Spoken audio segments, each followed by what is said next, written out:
Bonjour à toutes et à tous, c'est Guillaume, le chef de Cooking Pot. Aujourd'hui, vous êtes dans ma cuisine, un peu plus petite certes, mais je vais vous préparer quelque chose de très bon. Alors, le menu cannelloni d'épinards frais au jambon cru. Donc les ingrédients, bien sûr, des épinards frais. Donc là, ils ont été équeutés en avance et lavés comme de la salade. Je vais vous montrer tout de suite derrière comment on les équeute. Ensuite, vous avez besoin de jambon cru, échalotes, de l'ail, du beurre. Et pour la béchamel, parce qu'on va mettre un petit peu de béchamel, on aura besoin encore de beurre, de farine, de lait et d'emmental, un petit peu d'emmental. Et bien sûr, pour préparer des cannelloni, des pâtes à lasagne.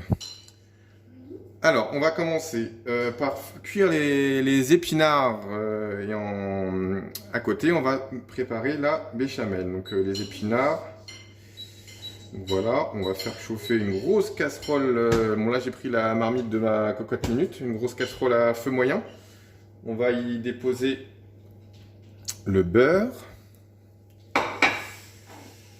Et donc voilà, les épinards qui ont été lavés en amont. Pour les équeuter, c'est très simple. On plie la feuille, le dessus de la feuille plié à l'intérieur. On prend la tige et on tire. Et voilà. C'est très très simple. Je vous en fais un deuxième pour ceux qui n'ont pas bien vu. On plie, on tire et voilà, l'épinard est équeuté. Donc, quand le beurre est bien mousseux,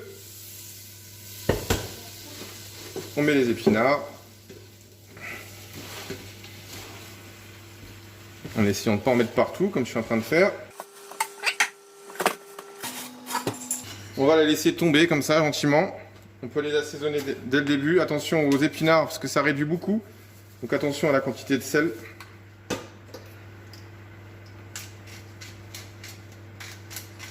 Voilà, du sel, du poivre. Et on les laisse tomber gentiment, comme ça. Pendant que ça cuit, on va préparer l'ail et l'échalote qui va venir rentrer dans l'assaisonnement de la tombée d'épinards. Donc échalote ciselée.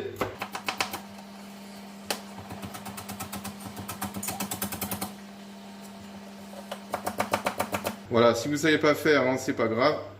Vous faites hacher, vous faites la méthode que vous savez faire, vous pouvez faire émincer. Vous pouvez faire dans la main, comme la mamie. Voilà, après on peut les intégrer directement.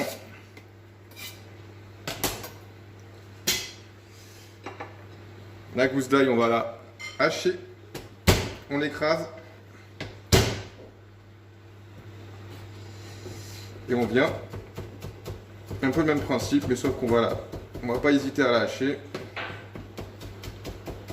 Si vous n'aimez pas l'ail, n'en mettez pas, hein. C'est pas grave.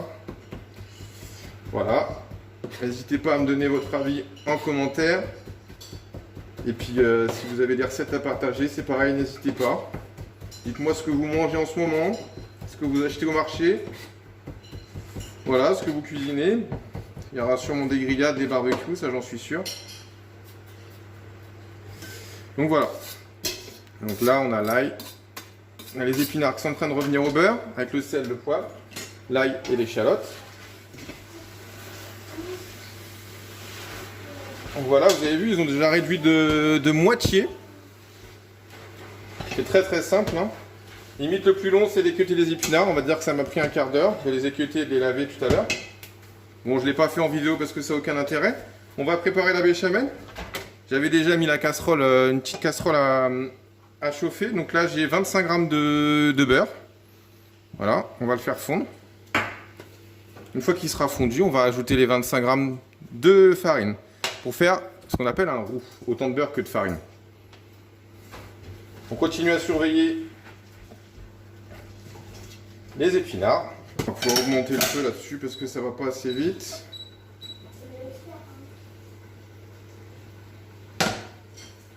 Voilà.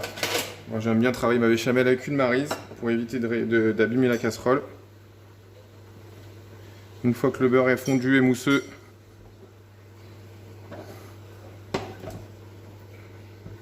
on intègre la farine qu'on va laisser cuire.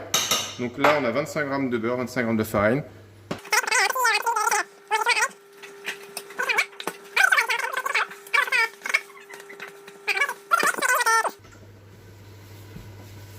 Vous voyez là,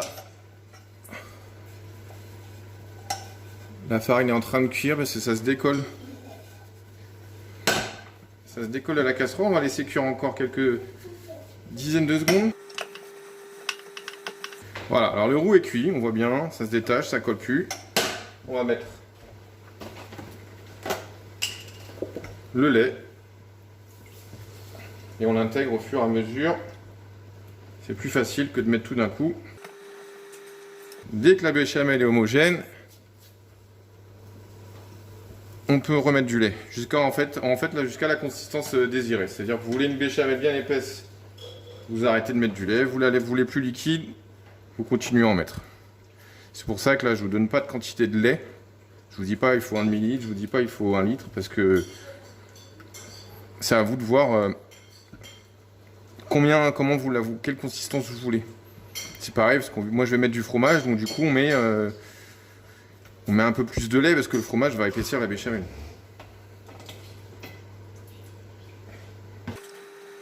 Voilà, les épinards sont cuits. Je vais les mettre à égoutter, donc vous verrez pas ça sur la vidéo. Alors on va les mettre à égoutter pour la simple et bonne raison qu'il y a beaucoup de jus.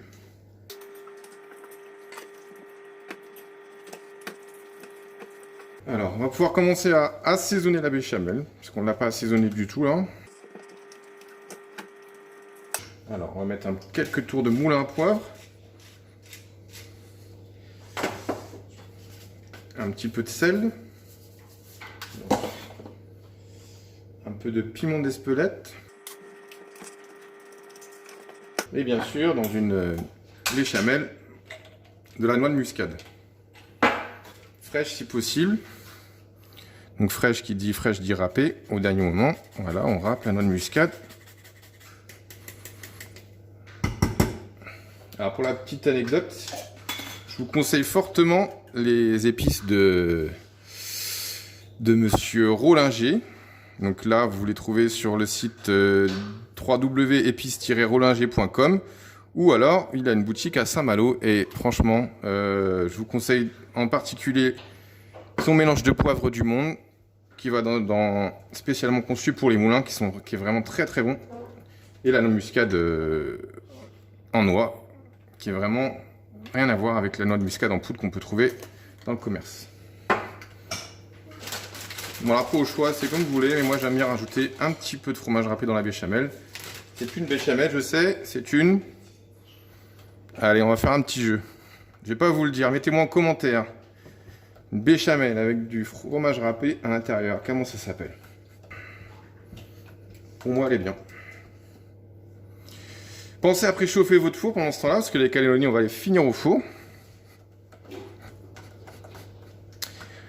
Voilà, je vais mettre un petit coup de propre sur le plan de travail, je vais presser un petit peu les épinards et je reviens, je coupe la vidéo et je reprends après pour faire le montage des cannelloni.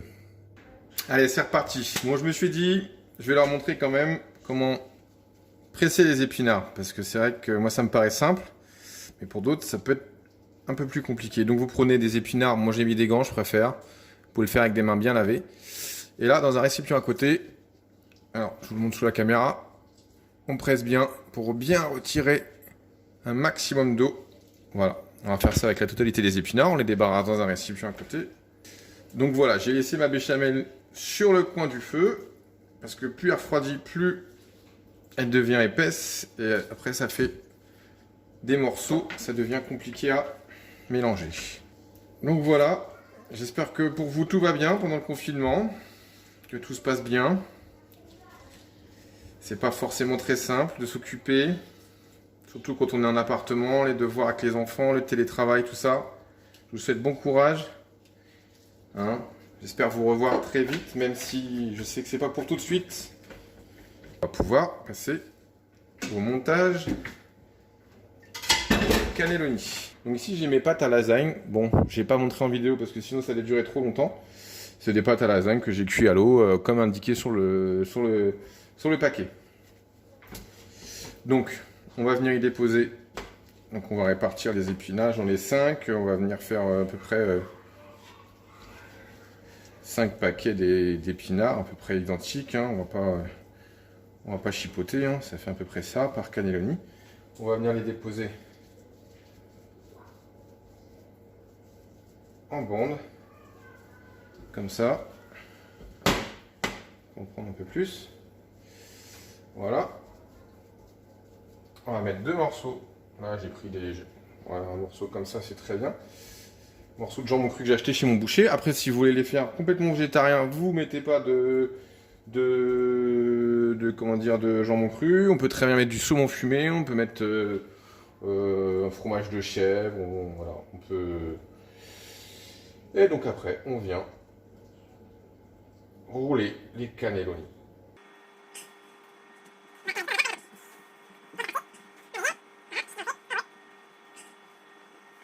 Hein, n'oubliez pas de mettre un film ou de travailler sur un plateau ou une planche. Hein. Tout ça, c'est pour éviter de salir le plan de travail.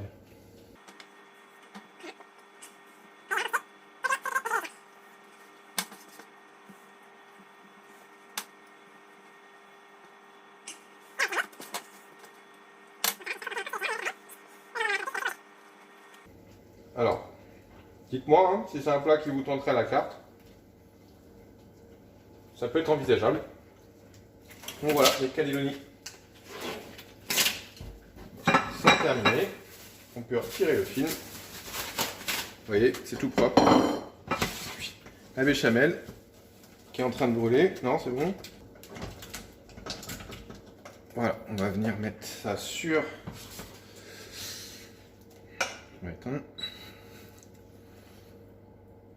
Voilà,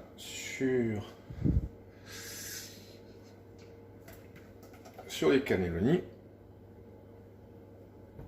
Donc moi j'ai préchauffé mon four en chaleur tournante avec une option grillade à 200 degrés. On va y remettre, je pense, 10 bonnes minutes au four pour que ce soit bien coloré. Bon, je vais couper la vidéo et puis on se retrouve à la sortie du four. Voilà, ça fait 10 minutes que les cannelloni sont dans le four. Je vais les sortir. Regardez, ils sont parfaitement dorés, prêts à être dégustés. Il manque plus qu'une petite salade verte pour rafraîchir tout ça. Et ce sera parfait. Dites-moi en commentaire quel vin vous aimeriez servir avec ce plat. Voilà, tout est dit. Il est l'heure pour moi de vous dire à bientôt pour une nouvelle vidéo ou un direct. C'est pareil, dites-moi en commentaire ce que vous préférez. Et on verra avec l'équipe par la suite ce qu'on fera. Ciao, ciao. Et surtout, prenez soin de vous.